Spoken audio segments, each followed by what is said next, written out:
Dans 2 Corinthiens 1, 8, 9, 4, 7, 10, 6, 8, 9, nous voyons l'apôtre Paul, un homme qui craint et cependant qui est fort. Un homme qui est entouré d'ennemis et cependant n'est pas limité par eux. Paul paraît vaincu sans cependant pouvoir être détruit.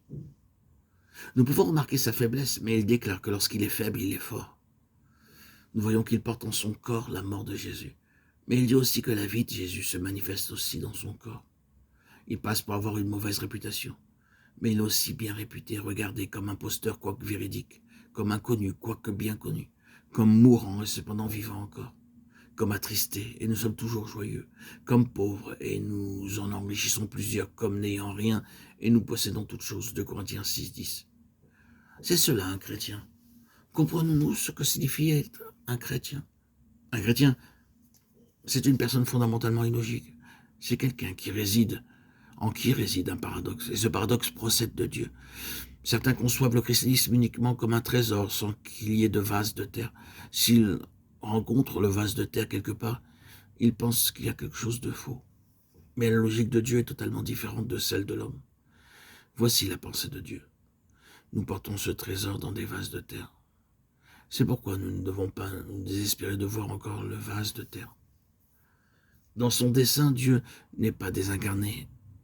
Il n'a pas désincarné le vase de terre. Il a placé son trésor au-dedans. C'est toujours dans le vase de terre que se trouve le trésor. Permettez-moi de dire qu'il n'y a pas d'âme dont le vase de terre soit tellement de terre qu'il est impossible de voir le trésor. La beauté du trésor est mise en valeur par le vase de terre dans lequel il est placé. Paul était un homme, un vrai homme, mais la vie du Seigneur a resplendi au travers de sa vie. Il n'était pas un automate. Il avait des sentiments et il n'était pas invariablement triste ou heureux. Lorsqu'il était attristé, il était aussi heureux. C'est ce qui caractérise les enfants de Dieu. Même quand les larmes coulent, le visage peut exprimer la joie.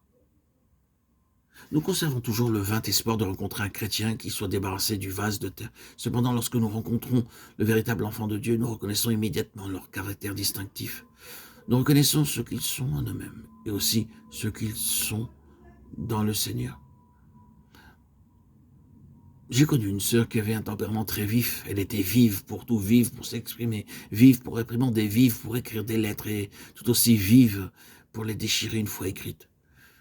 Vous pouviez avoir à la fois voir en elle ce qu'elle était en tant que personne et en même temps vous pouviez voir en elle le Seigneur. Vous pouviez la voir souffrir dans les épreuves, mais en même temps vous étiez dévoilé sa valeur spirituelle. Il vous était possible de contempler le trésor dans un vase de terre. Beaucoup de personnes ne disent avoir brillé pour telle ou telle chose. Elles affirment qu'elles ont foi en Dieu et sont absolument certaines qu'il a entendu leur prière et qu'il a répondu à leurs requêtes. Cependant, rien ne se produit. Et pourquoi donc? Parce que leur foi est trop merveilleuse. Le trésor n'est pas dans un vase de terre.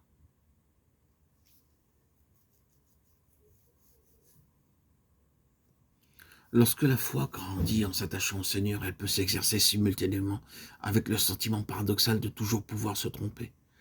Lorsqu'il se fortifie dans le Seigneur, il est aussi plus conscient de son impatience, de sa fragilité, de ses failles, de ses faiblesses. Quand il est plus courageux, il devient conscient de la crainte extérieure. Quand il est plus joyeux, un sentiment de détresse le saisit. Et ce paradoxe est la confirmation qu'il y a un trésor dans le vase de terre.